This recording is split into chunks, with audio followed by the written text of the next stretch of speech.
La troisième lettre de Jean à Gaius, la lettre de Jean à Gaius, troisième lettre de Jean. Le thème de notre homélie aujourd'hui, êtes-vous un ouvrier fidèle? Et nous allons donc examiner cela avec comme fil d'Ariane, êtes-vous un ouvrier fidèle? Le verset premier commence en disant l'ancien à Gaius.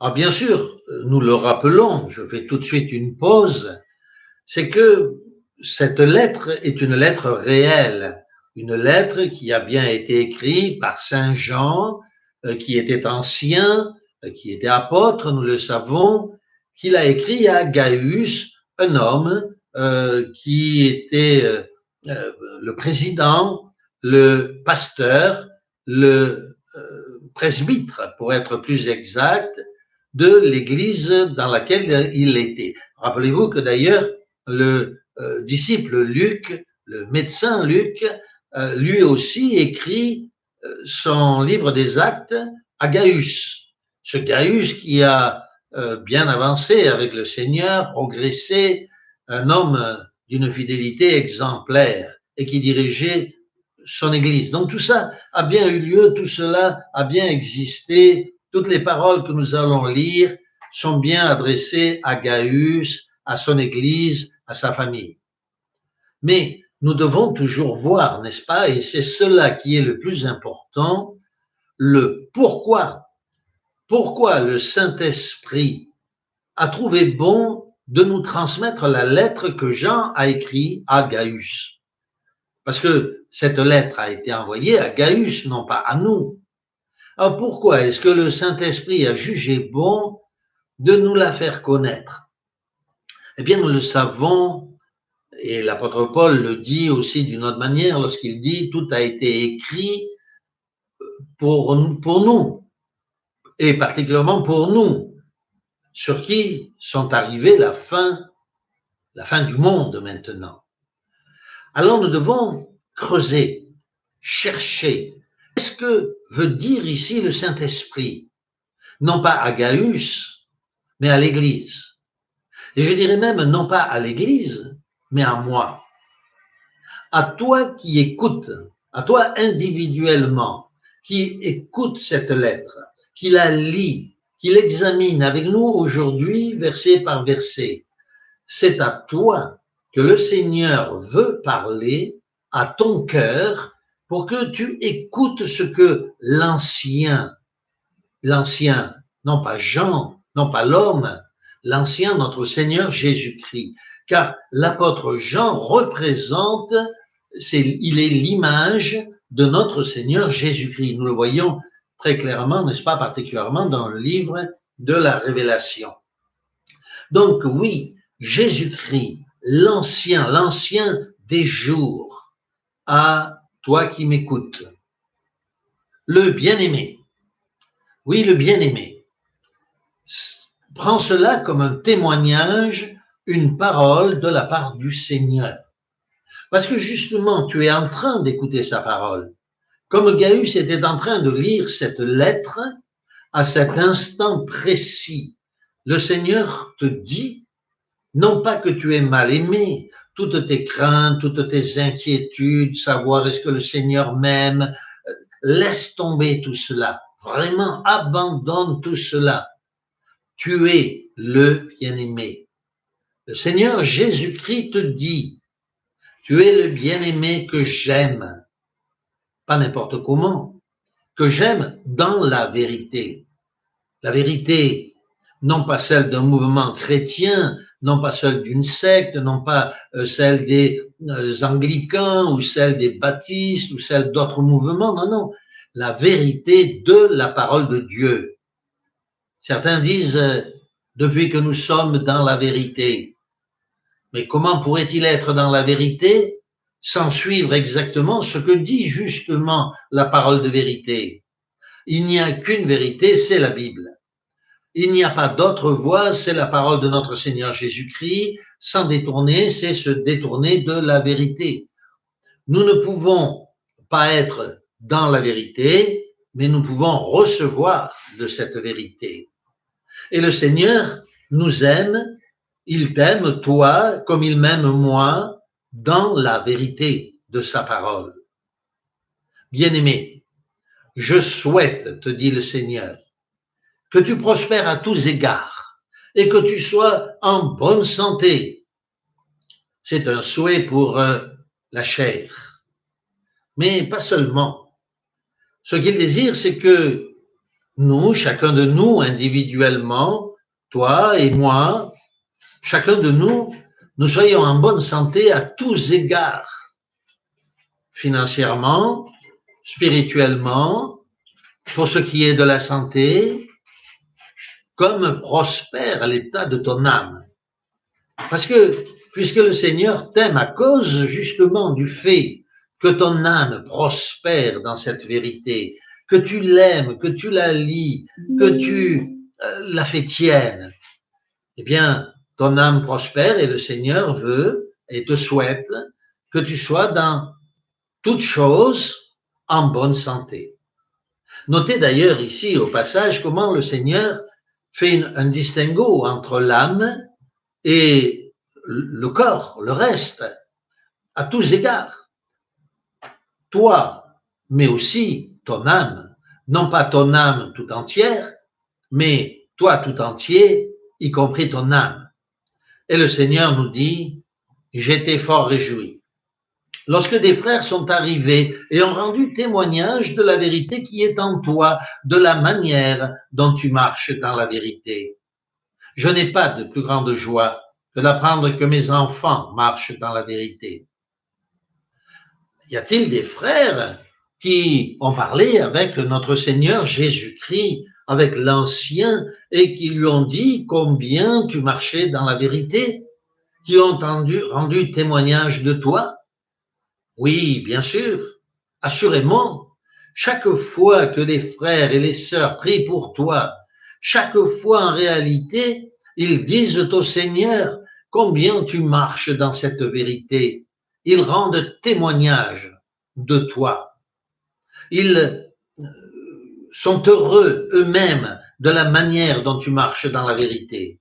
Et en conséquence, le Seigneur lui aussi se réjouit. L'Ancien des jours ne se réjouit que de ses enfants qui marchent dans la vérité. Quel bonheur, quelle joie. Il nous dit au verset 4, rappelez-vous, je n'ai pas de plus grande joie. Je n'ai pas de plus grande joie, te dit le Seigneur, que d'apprendre, après chaque prière, par chaque prière, que tu marches dans la vérité. Ne sois pas triste, n'aie pas de doute, le Seigneur t'aime. Je t'aime, te dit le Seigneur à travers cette lettre. Je t'aime de tout mon cœur parce que tu marches dans la vérité. Et je n'ai pas de plus grande joie que toi. Bien-aimé, et à nouveau, il réutilise cette expression. Rappelez-vous qu'il a écrit au verset 1er, bien-aimé, à Gaius le bien-aimé. Au verset 5, il dit encore, bien-aimé. Rappelez-vous comment Saint Jean lui-même disait, moi je suis celui que le Seigneur aime. Alors nous savons que le Seigneur aimait, bien entendu, tous les autres apôtres de la même manière, mais Jean ne cessait de répéter, je suis celui que le Seigneur aime. Il se voulait aimer du Seigneur. Et je vous le dis clairement, moi aussi, moi, pauvre pécheur que je suis, je reconnais combien je suis pécheur. Moi qui vous enseigne de venir au Seigneur, à notre Seigneur Jésus-Christ. Je le reconnais, mais je le dis aussi. Je suis celui que le Seigneur aime. Croyez-le ou pas, malgré tous mes péchés, je suis celui que le Seigneur aime. Il m'aime d'un amour tendre. Il m'a aimé toute ma vie. Toute ma vie, il m'a protégé. Toute ma vie, il m'a fait du bien. Il a marché en avant de moi. Je pouvais voir ses traces dans le sable. Souvent, quand je marchais dans le sable, je voyais que il y avait deux traces de pas, les miennes et celles du Seigneur. Parfois, c'est vrai, j'ai eu des doutes et ne voyant qu'une seule trace de pas sur le sable, je me suis tourné vers le Seigneur et je lui ai dit, Seigneur, où étais-tu à ce moment-là? Pourquoi n'étais-tu pas là? Il n'y a qu'une seule trace de pas. Et le Seigneur s'est retourné vers moi et m'a dit, tu te trompes, mon enfant. Quand tu vois qu'une seule trace de pas, c'est parce que je te portais. Alors, avons-nous cette foi que le Seigneur est toujours avec nous, que nous sommes ses bien-aimés, que tu es son bien-aimé? Oui, le verset 5 nous dit, parce que tu agis fidèlement dans ce que tu fais. Dans ce que tu fais, dans tout ce que tu fais pour les frères et même pour les frères étrangers. Oui, c'est cela que le Seigneur aime en toi. Non pas seulement ce que tu fais lorsque tu fais la vaisselle ou que tu t'occupes d'une chose ou d'une autre. Non, non. Lorsque tu t'occupes des frères et même des frères étrangers, parce que tu veux leur annoncer la parole du Seigneur, tu veux les aider, tu veux les redresser leurs pas lorsque ils ont pris de mauvais chemins. Bien sûr, particulièrement les membres de ta propre famille, mais tous les frères, y compris ceux qui sont étrangers à ta propre famille et à ta propre famille religieuse, tout ce que tu fais pour eux, à condition que tu le fasses. Ta présence au culte, tes prières pour eux, tes encouragements pour eux. Chaque fois que tu vas voir un malade, un frère malade, ou quelqu'un qui est emprisonné à cause de sa foi, lorsque tu écris ou que tu téléphones à un frère qui a besoin de tes encouragements, de ta bénédiction, oui, c'est cela, agir fidèlement. Si tu fais cela, alors tu es Gaius et tu es le bien-aimé du Seigneur. D'ailleurs, il continue dans ce même verset, le 6, rappelez-vous, il est dit, lesquels ont rendu témoignage. C'est pour ça qu'ils ont prié pour toi. Ils ont rendu témoignage non pas seulement de ton amour, mais de ta charité. La charité, c'est un amour, mais en grec, le mot caritas, c'est le mot d'un amour qui est en action. Donner de l'argent à ceux qui en ont besoin, visiter les malades, s'occuper des affligés, encourager les frères et sœurs. C'est cela la charité. Et ces frères qui prient rendent témoignage de ta charité et notez bien en présence de l'Assemblée, manifestant ici à combien il est important de ne jamais manquer le rassemblement avec nos frères. Oui, l'Église, ce ne sont pas les murs seulement. Aujourd'hui, par extension, on a parlé des murs de l'Église. On appelle l'Église le mur. Mais l'Église, c'est l'Assemblée. Qu'elle soit sur Internet où il n'y a pas de mur, il y a une Église et les frères de l'Assemblée, n'abandonnez pas vos assemblées, rappelez-vous, en présence de l'Assemblée, rendent témoignage de toi par leurs prières. Et donc, tu feras bien de pouvoir à leur voyage. Nous sommes que des gens de passage sur cette terre. Nous sommes tous en voyage et nous attendons d'arriver à notre destination finale. Alors, oui, n'hésite pas, toi qui m'écoutes, toi qui écoutes notre Seigneur Jésus-Christ, à t'occuper de pouvoir aux besoins et de le dire en présence de toute l'assemblée des frères et sœurs pendant leur pérégrination sur la terre.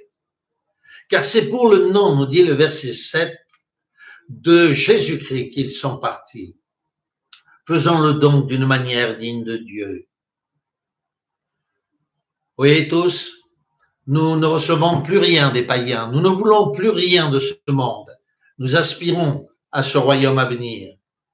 Alors, comme le dit le verset 1, le verset 8, nous devons donc accueillir de tels hommes, les accueillir chez nous, les accueillir par nos prières, les accueillir par notre manière de faire, afin d'être ouvriers avec eux pour la vérité. Notez que le texte continue en disant que Diotrephe, lui, verset 9, s'oppose à tout cela.